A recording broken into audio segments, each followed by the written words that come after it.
Hello mga ranking ng house chores na gusto kong ginagawa in just 1 minute. Let's go. Wiping surfaces. Tarang arte. Gusto ko to. Oo. Punas-punas, ganyan. Tagal-tagal alikabok. Cleaning toilet. Alam niyo, mukha lang ako maarte pero bet ko po to. Kasi ayoko nang nanlilimahid. Oo, ang bowl. Kaya naman, lalagyan natin yan sa number 4. Ganun. Preparing dinner. Yes! Mukha lang din ako hindi nagluluto mga be, but I love cooking. So, number 2. Gusto ko yan. Taking out trash. Oo, madali lang naman to eh. So, number 5. Taray! Vacuuming. Yes, gusto ko rin super linis. Bilang maarte tayo. Number 6.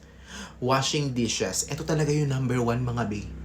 Oo, ipagawa mo na sa akin lahat. Wag lang ang laundry. Ayoko ng laundry mga be. Tsaka pagtutupi. It's not for me. Wow, arte. Cleaning windows. Medyo mahirap yung cleaning windows. So, lalo na kapag may mga alimoom na. Alimoom? Sweeping? Parang vacuuming lang dito. So, it's fine. Number 8, mopping. Carry boom boom na. Wala na naman siya yung choice. Hindi number 8. Babush, ikaw ba? Anong favorite mong household chores? At naglinis ka naman ang bahay mo? Ang gigigil ako sa'yo.